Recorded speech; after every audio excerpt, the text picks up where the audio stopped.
This video is a response to the comment I received lately, which said, could you do a video on skills and exercises we can develop for aspiring hypnotists or hypnotherapists that don't have clients?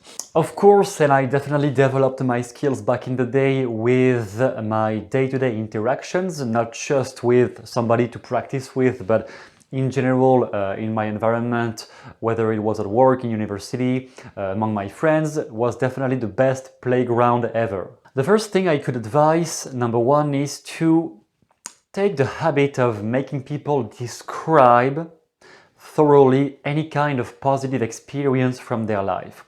When I say describe, I don't just say, oh, so what happened? No.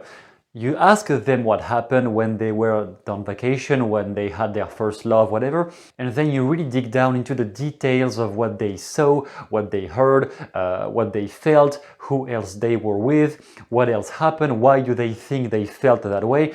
The more you make people dive into a state themselves, the more you will become a competent hypnotist, because technically that process alone can be an induction. When you develop the ability to guide people into their own mental processes and physiological processes, you develop the ability to guide them into a trance anyway.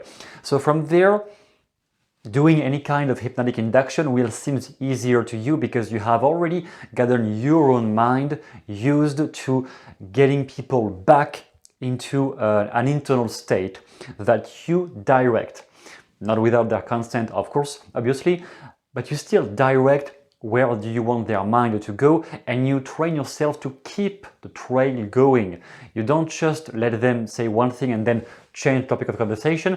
You maintain their mind into the same direction until they really go fully into another state, and you will notice that from their physiological change.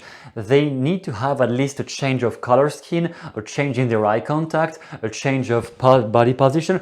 There must be a physical change for you to know that they are really into the state. Number two is to practice remembering not everything they say, but remember specific words they used to describe their positive experience, or any kind of positive experience, or any kind of experience where they get into a trance themselves, for example.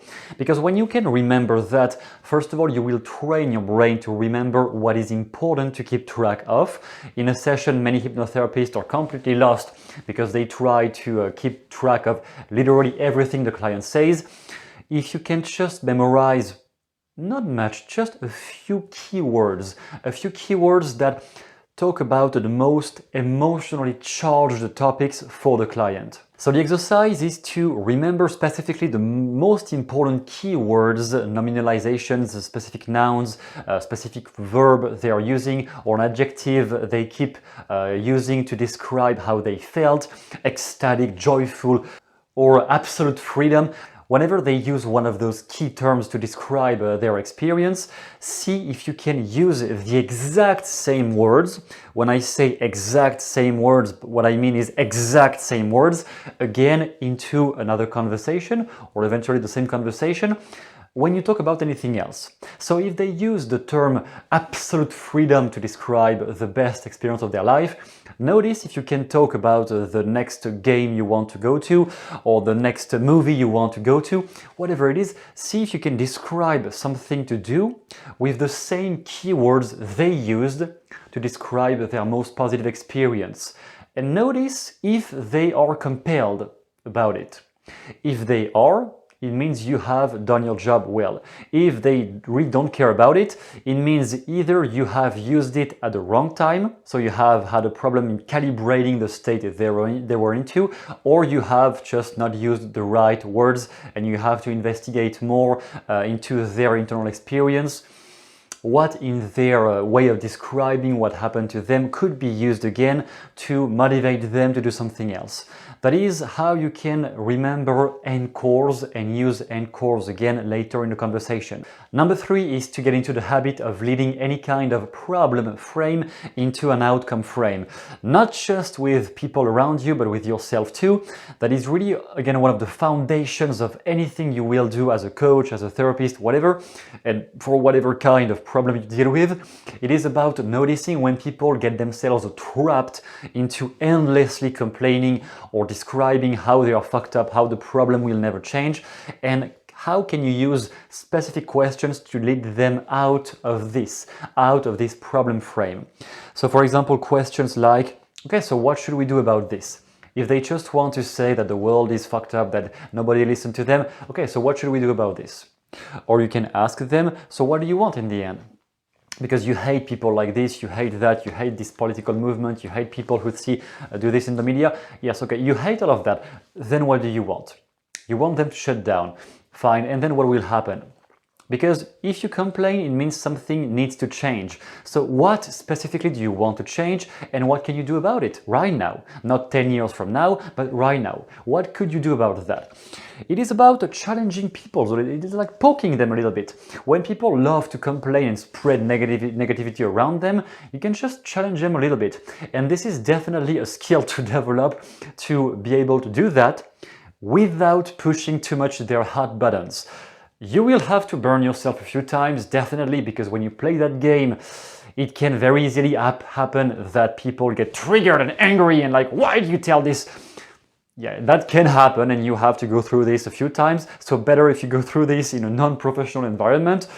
That's better than if you try to do that right away on somebody who paid you, and you may just lose a client right off the bat. But if you develop that skill on your own, at work right now, or among your friends, whatever, and you know you have some time later to ease down the pressure if you trigger anything, that will be an incredible skill later to be able to catch people whenever they trap themselves into endless worrying, endless negativity, and lead them conversationally out of that state toward a more fulfilling option, toward an idea where they can do something about it. Number 4 is to develop the ability to interrupt people's thoughts, and that is a critical skill that may be a bit advanced, I would say, because you have to be okay with being a dick for 1 second, or be okay with not being liked for 1 second.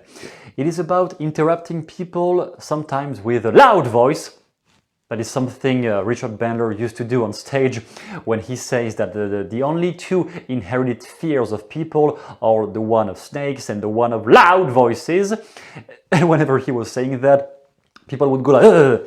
And that is implicitly a way to catch people's attention when they are just drifting into their worries and thinking about and not even listening to you anymore. So you can use the loud voice and screaming at people, or maybe not directly, but like you may tell a story of something else, or talk about yesterday you passed a stranger in the street, or a homeless guy in the street, and he was starting to yell out loud.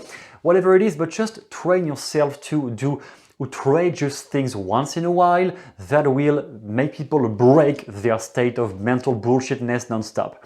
When they are just trapped into complaining, into negativity, into worrying, because the world is a terrible place right now and nothing is never good. At some point, can you just stop them and make them listen to what you say? Otherwise, whatever suggestion, positive message you have will just be ignored because you don't have their attention first. And number 5, if you want people to listen to you much more and be more influenced by what you say, the first obvious step is to be more present yourself with them, around them. And one great way of doing that as a conversationalist of any sort is to paint pictures in your head whenever people describe their life story, what happened to them, what they don't like about themselves, about the world, whatever. It is to paint a mental picture in your head of what they are talking about, what they are describing. First of all, it will shut down your own critical mind and your own potential arguments and your own worries. Specifically, if people who begin into hypnotherapy, in the beginning they are often super worried about what if the client doesn't change, what if I say something and they don't like it. And if you get your mind so focused on painting a picture mentally of what they talk about, first of all, your conscious mind will not be bothered anymore by those critical worries. So you will have much more freedom of thoughts to know how to direct and lead the person's mind into some more joyful place, and they will feel more listened to. And the more present you are in the moment, and the more they will reciprocate and be more present with you. If you are completely disconnected and worrying about things in your head, they will do the same as a mirror. They will worry in their head. The one who can break the state and impose a new state and maintain it for long enough is the one who will lead the interaction, who will run the interaction.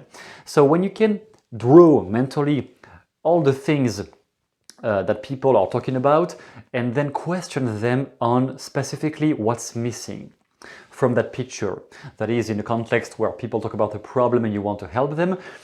When you draw a picture of what they describe and you notice where is the hole in that picture, what is missing from that picture, what is not fulfilled in that picture, and questioning them about that, you will get into a way deeper connection with their unconscious mind. And you may sometimes feel like you are doing psychic reading because you may catch things from their unconscious mind that you don't even know how you know them.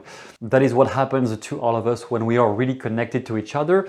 Developing that skill will be of immense value whenever you want to influence others, and it will make you more relaxed and at ease with yourself in a conversation because you won't be trapped into your own thoughts anymore. If you want to keep developing your skills with language patterns, with how to influence others, you have a document down below called the 7 Steps to Master Sleight of Mouth, where you can learn how to direct the conversation without being too direct. That's kind of a funny way to put it. How can you lead the conversation without sounding too brutal or too harsh when you do so, and how can you bypass people's mental limitations with a few skillful language patterns.